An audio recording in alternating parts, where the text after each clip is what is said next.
Something Was Wrong is intended for mature audiences, as it discusses topics that can be upsetting, such as emotional, physical, and sexual violence, rape, and murder. Content warnings for each episode and confidential resources for survivors can be found in the episode notes. Some survivor names have been changed for anonymity purposes. Pseudonyms are given to minors in these stories for their privacy and protection. Testimony shared by guests of the show is their own and does not necessarily reflect the views of myself, Broken Cycle Media, or Wondery. The podcast and any linked materials should not be construed as medical advice, nor is the information a substitute for professional medical expertise or treatment. Thank you so much for listening. You think you know me, you don't know me well. At all, at all. Because you don't know me, you don't know anybody till you talk to someone. 3 years had passed since the last time I heard from him. I definitely did not see that coming, and that was only move 2 or 3 of hundreds of multiple daily interactions and communications to me from him, completely trying to destroy me. He used multiple fake profiles to interact with himself on these social media sites. On the Facebook page he created of me, I mean, he's interacting with himself using multiple fake profiles.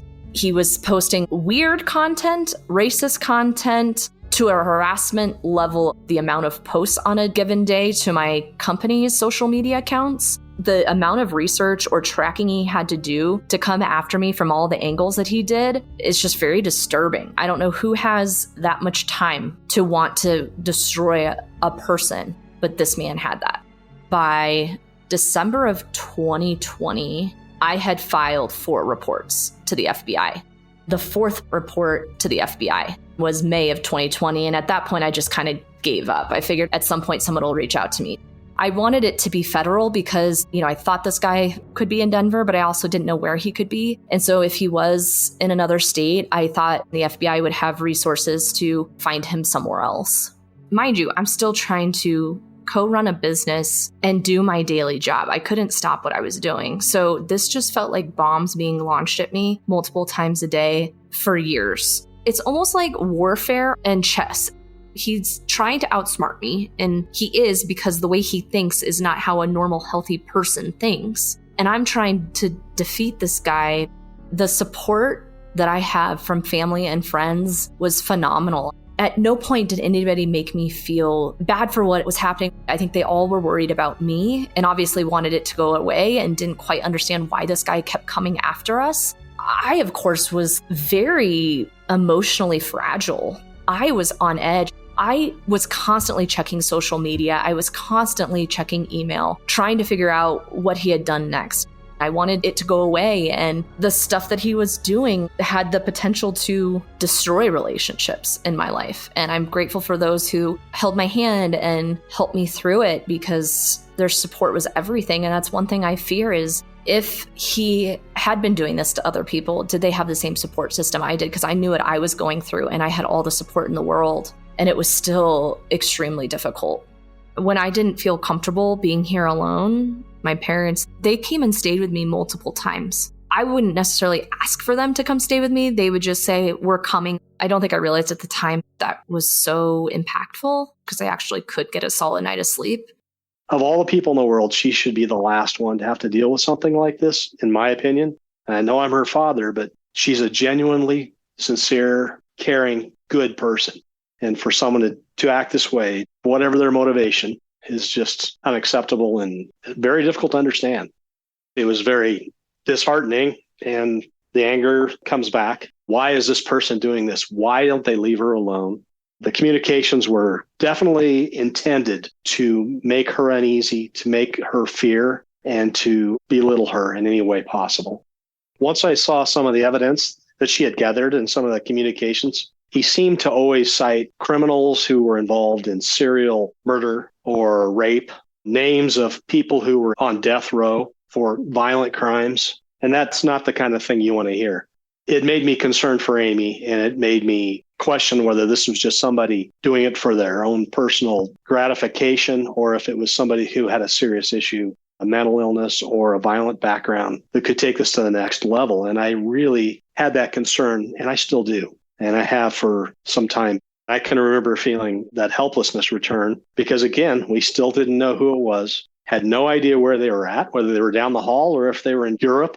For it to return after having that period of time when there was less contact, it was very hard to deal with. The hope that we could maybe make progress and stop this any way we could seemed to have become more unlikely. And it was definitely a disappointing time. That's putting it mildly. I didn't want this person impacting our lives in this way anymore. I didn't want to see my sister go through this anymore. Especially at that time during COVID, it was horrible. Things that shouldn't be happening were happening to her. First of all, just very wildly inappropriate posts on professional websites where my sister has a presence, inappropriate emails to her, not only her colleagues, but people within her profession, our family members. It was just really twisted stuff, reaching out to people that are connected to her, pretty much anybody he could identify, sending emails. It was just relentless, varied ways to just torture her and keep her on her toes, but also super destructive, not just to her, but to the people that he brought into this little web of shit that he made. It was just damaging all around. It was just destructive.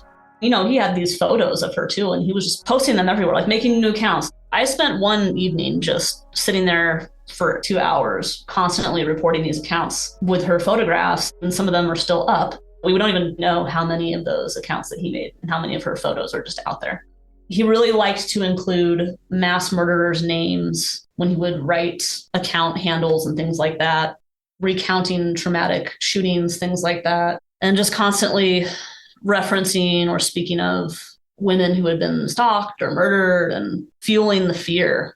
What really stands out is when he sent an email or posted something to a restaurant where one of their workers had been murdered on her way home from work one night. It was in a completely different state. And he sent a message under the alias of Amy and said some pretty horrific things about it directly to that restaurant. And so they reached out to my sister. I remember she called me one day. It was in the heat of it all, really. And she just needed to get out. And so she came and we got lunch. And I think that lunch was probably the hardest because I could see on my sister a level of anxiety and just fear.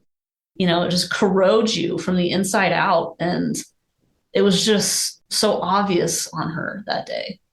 Up to this point, you know, Amy was very adventurous and so outgoing and wanted to always go do things. And it was impacting her life. Like she didn't even want to leave her front door. Since we were kids, Amy was always up for adventure. And fundamentally, it just shut her down. She completely stopped dating. Amy has always been really trusting and open. She really closed off in a way that was sad to see. This affected her professional life immensely too, because she had to be very public facing, and it was obviously not her fault, but she had to have conversations that were wildly uncomfortable and embarrassing with people who she never should have had to have those conversations with. Thankfully, a lot of people were very graceful and understood that it was out of her control. In the past, I had some, and I still sometimes have some anxiety. And so, you know, I tried to kind of impart some little tricks for her to calm her down. I just wanted to make her feel comforted. But it's how do you make someone feel comforted when they just feel like everywhere they go, it's unsafe and everything they do is potentially being watched? I was more, I think at a certain point, angry than anything. I was frightened at first and worried for Amy, but then I just kind of got a little pissed off. Not a little, I got a lot pissed off.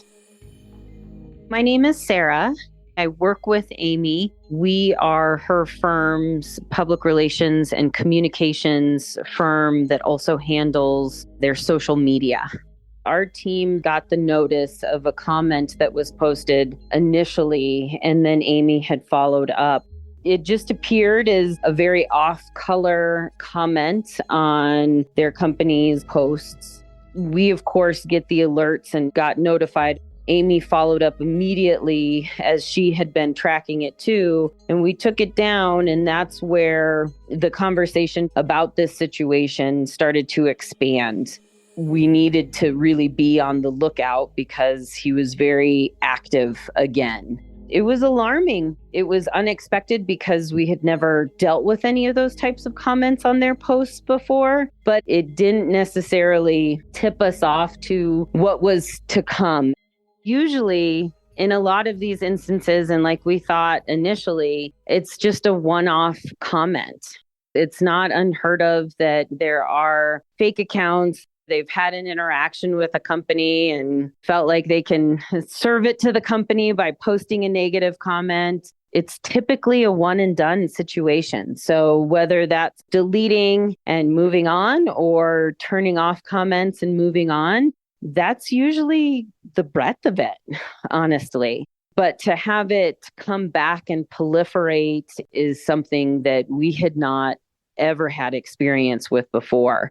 And so usually the typical moves of deleting them and turning off comments, but that was not the case here. We just wanted to be alert, especially when we're positioning a female executive in a male-dominated industry. That was something that was very present in our conversations. As we're growing a brand for them, we don't want to turn off the two-way engagement as they're coming into the community and building their brand. And so shutting off some of those, we really had to talk about strategically, what are we doing with these channels? How can we maintain and build this brand and be engaging, but turn off and delete and really be vigilant? But it was also resources from my team. One of the other things that was really important during a lot of the social media barrage is that not only were we taking it down and all of that, but we were ensuring that we were reporting properly and documenting so that we could show the breadth of all of it. I was really limited of what I informed the rest of my team that was managing that account to protect her privacy. But I also want to set a backdrop that since this is my husband's firm, it was like our brother firm. A lot of our teams had interaction together outside of work, meaning we'd also go out to a happy hour or an event, a sporting event or something like that. So the bond that my team had with Amy's team and Amy was really strong. That basis of protecting Amy that transferred to all of my team members that worked on this were really angry about what was happening to her. And we all felt this sense of protectionism. That was the first emotion, right? And that really never left. As my husband's partner, Amy's part of our family, and we're going to do everything possible to make sure that we keep her protected, as well as the image of the firm that they were building. Being able to have eyes on 24/7 for these was really asking for a lot of additional time from my team on it. We were very vigilant, and I would say did a successful job of keeping those two goals of building that firm and its brand and protecting Amy intact. The conversations remained very supportive and strategic to handle both of the objectives of growing a company, but protecting Amy. We were really able to be fluid with our communications and in their counseling with Amy. There were certain points that she was like, I think we just take all of our social down, but that didn't move forth the objective of them growing a business. We were able to keep a lot of it under the wraps, and that was really important too. So our conversations were fluid, but I think the harder conversations were really starting to come with my team.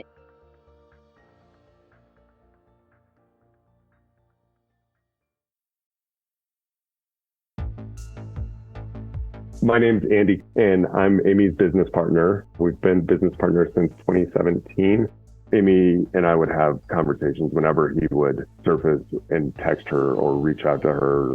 And so I was aware that it was intermittently going on, but when it started to really pick up in intensity, we felt it was important to let our team members know, because he was starting to create multiple profiles from Amy with her picture on it.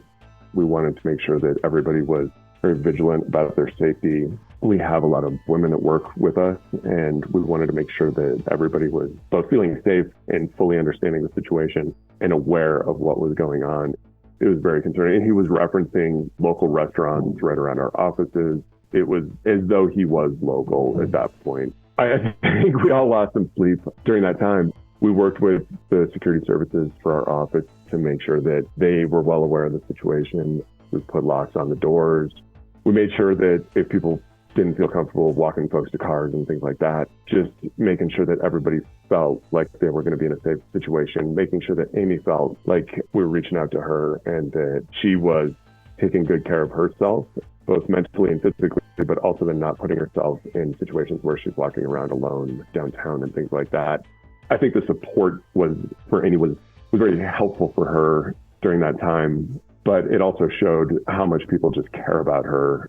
Everybody is more than happy to help her deal with the situation as it unfolded. Everybody was deeply concerned for Amy, was much more concerned about the team than she was for herself. My name is Natalie, and I have worked with Amy for the last 5.5 years at our company. It's an isolating time for all of us. He's isolated and has capacity and time to continue to go through his Rolodex of victims, but also it can be very targeted and scary. If he knows Amy is single and she's going to be by herself the majority of the time due to the government shutdown, is he able to have a stronger impact in what he does during that time? I don't have any doubt that that wasn't planned in some capacity. I remember initially it was brought to our attention as a team more so, hey, I want everyone to be aware of this because you may be a victim to this as well, unfortunately, as collateral. I felt like we needed as many eyes out on social media as possible to try to mitigate and shut down these fake profiles that were seemingly coming up as quickly as we were trying to take them down. I would see new friend requests from people I didn't recognize, especially if they used Amy's photos, likely explicit. I was always screenshotting them, documenting them, sending them to Amy, really just as like a heads up, let me know what I can do to support. I do remember how difficult, unfortunately, it was to navigate some of the social media platforms of getting that content down. It was a lot more challenging than I think one would anticipate or expect, especially some of the explicit content. It's obviously a mortifying thing to have photos of you that you thought were shared privately to be so publicly shared online alongside the language that was posted with it. You feel lost and alone, and you wonder, where do I begin? Do I know this individual? Do they live overseas, or do they live in my community and in my neighborhood? And do I interact with that person? There was a fear of really a lack of understanding of what is this individual's motive. It was never clear to us. Did he have violent plans for further down the road, or did he just get joy out of taunting his victims in the capacity of embarrassing them online? We really didn't have that insight. It was a really trying and frankly scary time for Amy to navigate along with all of us. She was trying to be strong, and you could see it. She was really trying to be strong for all of us. We were locking the doors to our offices. I was very grateful that she lived in a locked building. So there were multiple avenues that, an individual would have to get to her front door. I even noticed looking over my shoulder, just being a little bit more mindful of my surroundings than you otherwise feel like you should have to be. Here's Amy's mom. It was such a hard time for everybody. We're all going through our things. We're all concerned for the loved ones that are at risk, to pass away just from COVID. And yet he's taking advantage and the opportunity to terrorize even more during that time, which tells you a lot about his wicked evil sense. I want to be very respectful towards Amy. And it's hard because some of the family members have not been able to listen or hear about some of the most evil things that he's done. And I give them a pass because I know that it would totally annihilate. And every personality can only handle what it can handle. Pardon me. These are tears of frustration. I try to keep it as a righteous anger, but I get so frustrated that someone is allowed to do this so freely. He's describing, basically, I'm going to be really nice about this, but very twisted pornographic acts, inviting others to do those. But I had no idea some of the really evil things beyond. It would just blow your mind what this man has said he wants to have happen to her. I haven't mentioned the things, and that's why I get a little choked up, but my mind couldn't even wrap itself around a few of the things that Amy had sent to me, told me, and read to me. Some of the things that she described that he had done. Being a nurse and having done some psych and things like that, I do know that those places exist, and how I was raised, I do understand that. Yet I don't understand how someone gleefully and surgically, with great skill, cuts through somebody's life like that and puts them at risk for evil to be done by other people who are sick. And it's serious, terrorizing, heinous, evil things. What he is inviting other people to do, what he's saying to do. He can seep into parts of her life because he's describing specific clothing of hers. She's out there. There's no way she can hide. Or he said, well, she should change her phone number. You guys don't realize it's not like that. He's let everybody else know who she is. And those platforms are still up and running on social media, and social media refuses to take them down. It was very disheartening. It was very scary at times throughout this process. I knew I had to educate myself to the dark side, not to become part of the dark side, but to be smart like a fox and stay ahead of it. It is mind-blowing. And Amy kept working and doing what she needed to do, but it was so exhausting because it's a 24/7 attack. It's harmed her reputation. Thank God Amy is so well known and has gotten Business Leader of the Year. She's won many awards she will never tell you about, which is very hard in a predominantly male industry that she works in, extremely hard. But she has done it. Her sister said it best. She lost her sense of adventure. She lost a lot of that she's such a joy-filled heart. She likes to share that with others. And there was a time that she didn't to protect others. She had to shut down a lot of her pictures and social media in general, which she had no problem doing to protect others. But because this predator had gotten to some of the pictures of her friends, she's all about protecting everybody. And Amy went to the ends of the earth to do that, no matter what the cost was to her. We're not built to live with this sustained type of stress. We are not built to live with sustained chronic stress. And that's what our daughter has been doing. Amy was so brave. She was so courageous. I always say she's my hero. A hero is an ordinary person doing extraordinary things. And that's what she has done. There's a lot of heroes in life and a lot of heroes in my life, but Amy is my hero. She's an ordinary person that has done extraordinary things. And she had to do a lot of those through this process. We all communicated and kept communicating and started to come together even more, circle the wagons even closer. It's a lot that it was impacting me, but me aside, he took it to a whole nother level where he went after those that I love and respect. The torment and online stalking escalated to a point where it was impacting not only me, but those around me, family, friends, coworkers. He took it as far as coming after my company, calling and going after my female employees. He even went after one of my business partner's wives and her company and her female employees. He was calling me, leaving me voicemails, calling my female employees. Whenever I would hear from a number that I didn't recognize or I would get a voicemail, I would text all of them and say, hey, I just got a message from this number. Did anybody else? If I would block it or I would just let it go to voicemail, he would call and call and call repeatedly. And this isn't just me. These are all of my female employees. They're really colleagues to me, but technically my employees, which I think makes it even more disturbing. They're all wonderful and supportive through that time, but they have to document this stuff too. My female colleagues, and I started a text chain. There were 3 or 4 of us at the time. If I got a message from a number, then I would check with them to see if they got a message from that number or a call. And if they got something, I wanted them to text on that chain because 1, I was trying to protect them. And 2, I just wanted to start documenting these numbers so I knew the ones not to answer. There became a pattern of numbers. There's a South Carolina area code and a Newport Beach one that keep coming up repeatedly. We do all the things to try to reverse search and try to figure out who's attached to them, and we cannot find anything. You have to remember, if I'm working and I see this number come up, my heart sinks to my stomach. I wasn't only worried about my protection or my safety, but I was worried about my family, my friends, my colleagues, given the direct attacks and threats to them through all of this. But the amount of time it took to handle all of this was like a full-time job in itself. Here's Amy's coworker, Natalie. It really became a very intimate reality for all of us. in 2020, as we all were unfortunately victimized by the defendant. As it relates to my social media, I had posted to a very high-profile nonprofit organization that I chair. And not only did Morrison attempt to defame Amy, but he was also attempting to really jeopardize my professional and philanthropic career.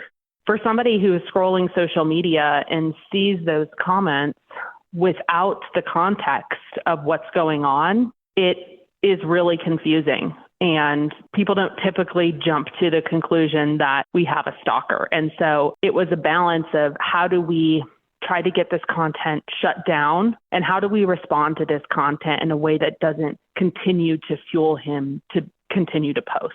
It was a very fine balance that we were trying to navigate. With the business that we're in, we're very public facing and we're highly involved in the community. And so there is a little bit of that public safety element too, of how do we continue to be successful in the work that we do while maintaining the privacy that we need to make sure that we can make sure our whole team and our family and extended family feel safe as well. In addition to the anxiety that Morrison was creating online for us, there were times that I physically felt unsafe in my own home or in the office if I was working later. As I mentioned, we don't know who this person is. Do they live in our community? Do they actually know a lot more about us than we think they might?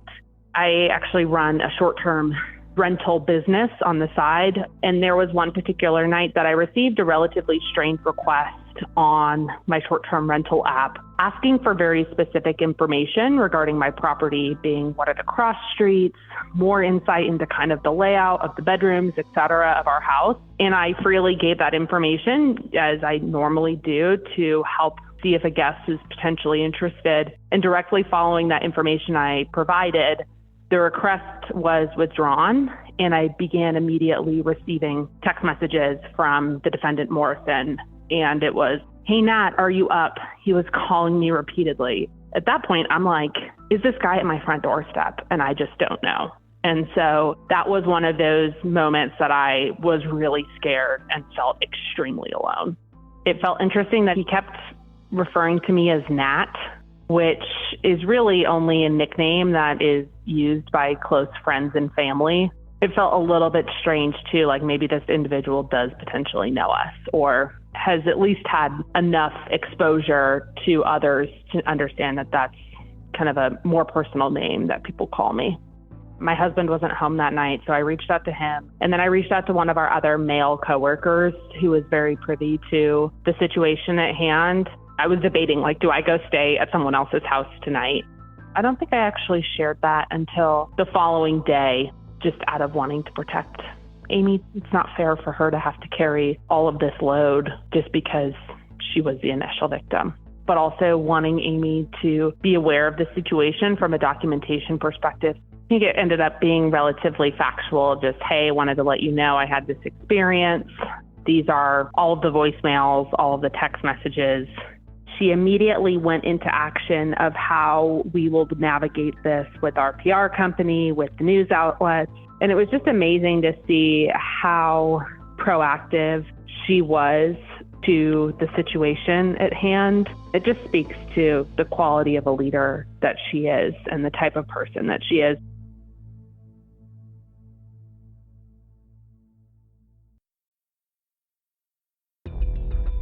Here's Amy's work colleague, Sarah. It was a daily connect with our team. When these situations happen, you don't always see or know. Those that are trying to support and help also become the targets too. Our team, they were trying to block and protect and then had it turned on them too. Now I've exposed my team to something that is incredibly damaging. And this was, again, really new on any level to deal with this. At first, it was really more about time, meaning that with these burner accounts that were set up and comments at the fever pace that it was happening. But then it did progress into finding out who at my team then managed that particular account to start attacking them. And that is, I don't think, something that as an employer, as a boss, we're all equipped to deal with. And the best thing that we can do is to talk through it and be supportive and to help. I remember when he finally found me, I was at a holiday lights display with my family. And it came through, and I just remember reading that post. And it took me a minute, even with the context of all of this, to know, oh my gosh, this is all connected, because you're just so dumbfounded and taken back from it. That anger just comes back. It affected myself and up to 3 other of our team members that then he latched on to find to start doing personal attacks there too. It was a daily conversation then with my team, and then it turned into a twice a day and 3 times a day during the heart of when this was really intense. You understand and empathize, and then all of a sudden it happens to you in the mix, and it's just really earth-shattering. It's really disorienting. It makes this internal question happen, like, did I make a wrong move? That's so misplaced to have any of those questions. But as an employer, when it's coming onto the team and we're committed to do everything that we can, and even more so because of the personal relationships involved, as an employer, that was one of the most challenging times of how I can be a support and a coach and a shoulder for my team that was experiencing it. Well, I'm also experiencing it. The compounding effect of the supportive ring around Amy was huge. To have it creep into so many different lives, what one person can do is just devastating. It's wild to me, and it's not something that you can lock the door and know that you're secure. We're so widely connected now. It's coming in through social media, and it's getting at you in so many ways. So the security from that standpoint is lost. And that is something that's incredibly hard to deal with. That also speaks to how the social media apps themselves have to come up with some other safeguards too, because for one person to just proliferate all of these dummy accounts at the speed, and they're all being flagged and reported, really goes to show you some of that reporting internally to those channels is a bunch of BS. We don't have the law and the tools in those apps on our side. This wasn't in the playbook. We're not publicists for individuals. You care about your work and you care about the people that you work with. But then the extra burden that brings upon even Amy herself. Look at where this has gone. It seeps into so many different ways, emotionally, psychologically, physically. It's really hard to gain that security back after something like this. It did end up coming into physical security too, became threatening when the additional personal targeting came in. That's when a lot of this escalated. We needed some of that outside law enforcement help because it was becoming beyond something that I could protect. We needed more help. I think the most alarming conversations we would have was when he would reach out to our employees. My wife's company, who does all our public relations, they were shutting down those profiles or block the emails. But then he started going after my wife and her employees. So it really started to broaden out the impact that he was making in Amy's circle. I think that was the most concerning piece of this. We weren't concerned about our reputation or what was eventually going to happen with what he was able to do online. What we were concerned about is how aggressive he was being in his approach and in his stalking efforts. And was he actually going to do something to physically hurt someone was our biggest concern. We just wanted to make sure that everybody felt safe. I was concerned about the intensity of where this was going, and I felt it was important for us to make sure that this was being documented and that law enforcement was engaged. Amy, she fully agreed that this had gotten to the level that we needed to start taking the next steps. We also reached out to several attorneys that we felt could help us engage with the FBI on this. We had a team of professionals that was going to help us navigate this because it was obviously not going away. I had submitted multiple reports to the FBI at this point, documenting the behaviors and what was happening in the crime, and I hadn't heard anything. I didn't know what to do. I didn't want this to be impacting them in the way that it was our company, my loved ones, my coworkers, my business partner, his wife. It was crazy the amount of people that were getting impacted by Morrison's actions.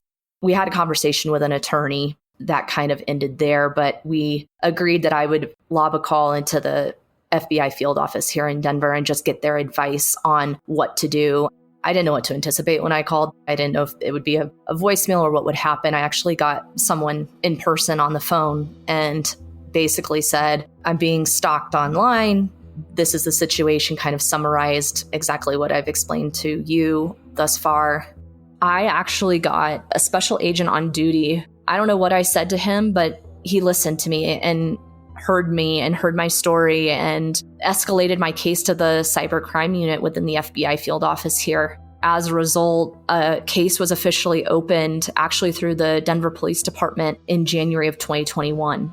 So fairly soon after I made that call to the FBI. I was very grateful. That was the last thing I expected. Here I thought, this is just something I'm going to have to tackle. I have to handle this. This is all on me. And at the time, I held a lot of guilt for what I had done because I thought, gosh, I was so stupid to send pictures. I did this to myself. This is what I get for what I did. I've let go a lot of that now, and I realize it's not the case because this guy is obviously a predator. But I was extremely grateful in January of 2021 to hear they were going to open a case. There was a detective assigned to my case who is with the Denver Police Department, but also served on the cybercrime task force for the FBI.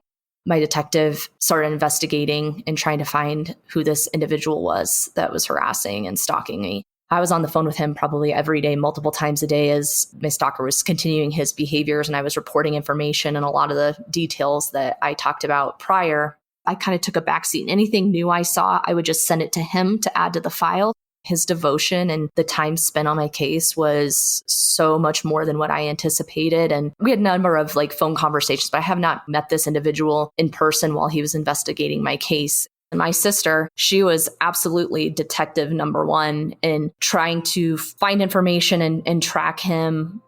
I'm pretty off the grid, which has turned out to be a very good thing. I have no social media, and I haven't for a good while. At the time, I think I had just Instagram, but I didn't have my real name. I had no real evidence to connect me to Amy. And then thankfully, professionally, I don't need to be super public facing online. So I can sort of just fade out of there.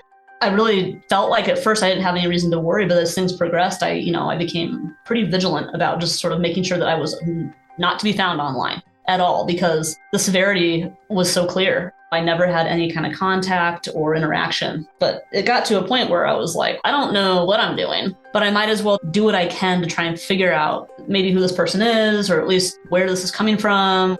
Thankfully, Amy was smart enough to keep so much evidence. She just documented every single thing. And I have so much respect for her in that regard, to keep your composure and just constantly be logging for literally, years. It couldn't have been easy. So I looked through what I could. There was a lot of things to consider with that. And so it was very overwhelming, and I'm not professionally trained to do that. I was trying to investigate this the best I could. My conclusion was that he was probably in his 50s or 60s. I knew he was racist. I thought that he lived on the West Coast. I had these different preconceived notions based on what I had researched and tried to kind of track down the police. Once they got more involved, it was a relief. It was a huge relief when it seemed like it became a prioritized case with them. Your daughter, who you've been responsible for, who you protected her whole life, is suddenly exposed and in a position of vulnerability, and there's not a thing you can do about it other than try to be there at the right time if something happens and try to provide support. It was very, very difficult. Even though I'm an IT person, I tend to be less online. I don't do social media because I've worked in the defense industry and I've had security clearances where that was frowned upon. So I just never did it. I don't think he ever identified me or was able to contact me in any way that I am aware of. He seemed to be more focused on people within his own generation, around Amy's age. I actually threw myself into research as well, and I will tell you that Amanda did a better job than I did. I went out and started trying to put together the pieces. looking at the evidence that Amy had gathered, and she did a great job of trying to track all the communications and giving us information on what was communicated. In doing research online, for the most part, there are websites where you can look at people's backgrounds, investigating people. And I had almost pegged a person in California, which was the wrong person, but I had identified them as a strong candidate. It helped because at least you felt like you were doing something, but there was nothing you could do. There was no action you could take. It's one of the most frustrating experiences of my life because you feel so helpless. I have a brother who's a retired FBI agent. He was a special agent for the FBI years ago. And so naturally, we reached out to him to talk to him about this. He's been retired for 20 plus years or more. And so his understanding of the crime was very difficult for him to understand. This is a whole new world, and laws haven't caught up with this kind of crime. It's so prevalent out on the internet, but the laws are still the old-fashioned stalking laws. He was so confused by the whole process. And for the law enforcement, who I can't say enough good things about how well they worked on this case, they have a special task force that took this bull by the horns. Amy gave them so much information. She documented everything. It was a huge electronic file. She had snippets of voice messages that were left, text messages, all emails. She had everything put together. So I don't think they needed to talk to me. And I really didn't have any direct evidence. Everything I had was secondary, what I had found out through Amy. Amanda, she was tracking him. She was able to connect the pieces of the puzzle very quickly, very methodically, always running everything through her sister and through us.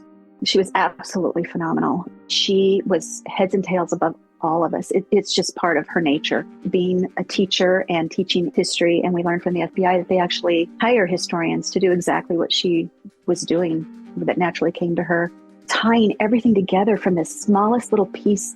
She wasn't far off, to the point where the FBI finally said, hold it, who's giving this information, because they need to stop. She was too close.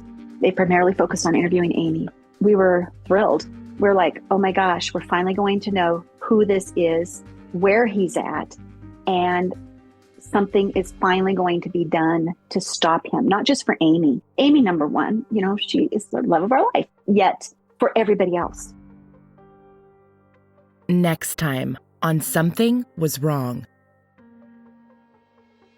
Until he was arrested, I didn't know if this guy was going to try to come find me or flee. So I pursued a civil protection order until he was ultimately arrested. And that was one of the worst experiences of my life. The first time she went to get a restraining order, they tried to shame her. Those in the system, aren't they supposed to be there to stop this sort of behavior? Every system has its dirty little secrets. When you choose to be a part of it, that makes you as bad as a dirty little secret. Thank you so much for listening. Until next time, stay safe, friends. Something Was Wrong is a Broken Cycle Media production, created and hosted by me, Tiffany Reese. If you'd like to support the show further, you can share episodes with your loved ones, leave a positive review, or follow Something Was Wrong on Instagram at Something Was Wrong Podcast. Our theme song was composed by Glad Rags. Check out their album, Wonder Under. Thank you so much. I